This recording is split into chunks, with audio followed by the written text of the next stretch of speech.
Alright, so in the previous video where we were breaking down gameplay trailer 2 for Nanatsu Taizai Knights of Britannia, we surprisingly got a look at the full character roster for the game. In the demo gameplay, we saw 25 characters and only 2 of them we actually got to see.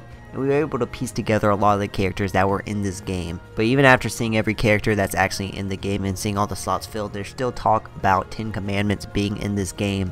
Obviously because of the announcement of the free update on the DLC. As of right now, unless someone wants to show me a direct source that says otherwise, it is not confirmed that the 10 Commandments other than Zeldris will be playable in this game. Playable with the free update at least. When they said 10 Commandments DLC, they were talking about content for the game. 10 Commandments quests, missions, and extended story included as a free update for this game. They have not announced any actual DLC characters or any paid character DLC. I'm very sure that if we got 9 characters, they would not be included as free DLC and we would actually have to pay for them. I've never personally played a game where I got 9 characters as free DLC. Adding a single character to the most basic fighters like these anime games that aren't very balanced, that can take like 1 to 2 months. So I highly doubt we would get that much production time put in for a lot of free characters, because time is money in business, guys. We gotta remember that. There's no way Bandai or Natsume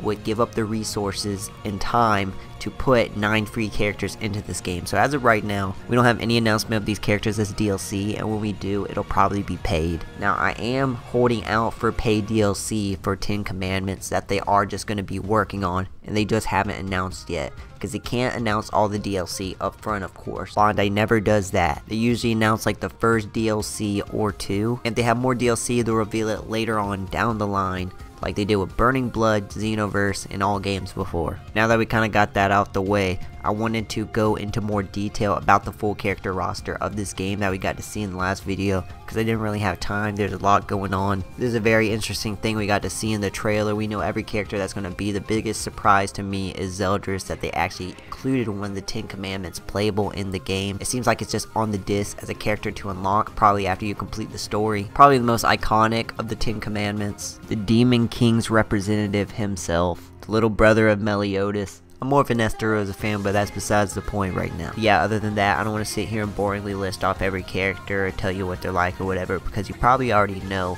or at least have the gist. From the Sins, the other holy knights who aren't as strong as the Sins, the lesbians that aren't really lesbians, and so on. That's not who this video is really dedicated to, and I don't want to sit here and insult your intelligence right now. You guys know my gaming news stuff. I usually like to keep really concise, because you're just here for the news part, my thoughts on it, what they need to do, what to expect, so on and so forth. For this game, the screenshots are all over my channel and the Gamatsu website, as well as the trailers, so you can have a look at that, because a lot of the characters have been revealed in that gameplay. So I'm just really going to go over the interesting points and drawbacks of this roster. Like I said in the previous video, Diane the Serpent Sin of Envy is downsized to like in Vizel and other parts of the series for balance purposes. We all know how terrible giant characters are for 3D fighters from other Bandai produced titles, so that's great to hear. Obviously, Escanor is going to take the empty spot, and he'll be available to unlock at launch, as well as Hawk, the captain of Scrap's disposal. But a pretty big drawback of this roster is of the 25, while I was somewhat expecting certain characters to take up multiple slots,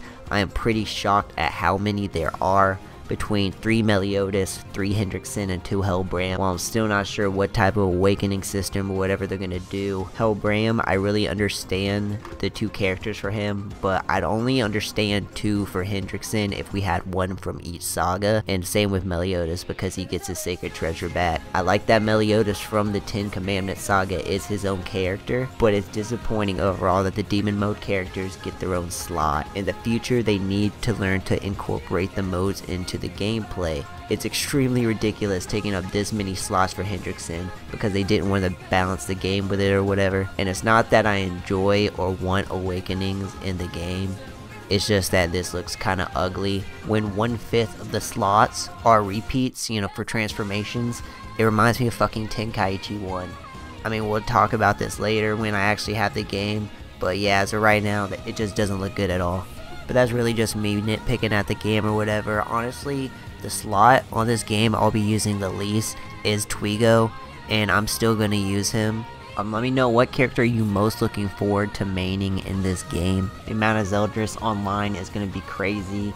The amount of demon form Meliodas is gonna be pretty ridiculous. Still, nerf Hawk before the game even comes out. Make sure he's fucking nerfed.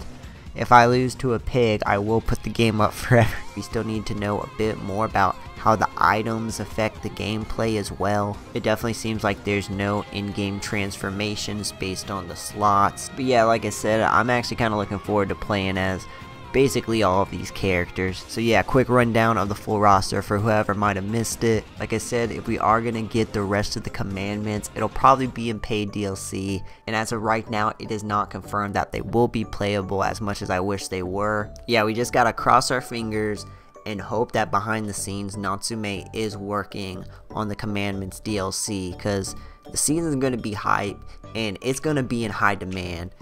If they don't do it, people are going to be asking for it, so I feel like there's a good chance it's working right now behind the scenes, and it's obviously just something that won't be available in time for the game. I'm going to keep you guys updated if that announcement does come. So yeah, put any thoughts you have in the comment section below, and thank you very much for watching. It's been really real. All hail God Usopp, and I will talk to you in the next one. Peace.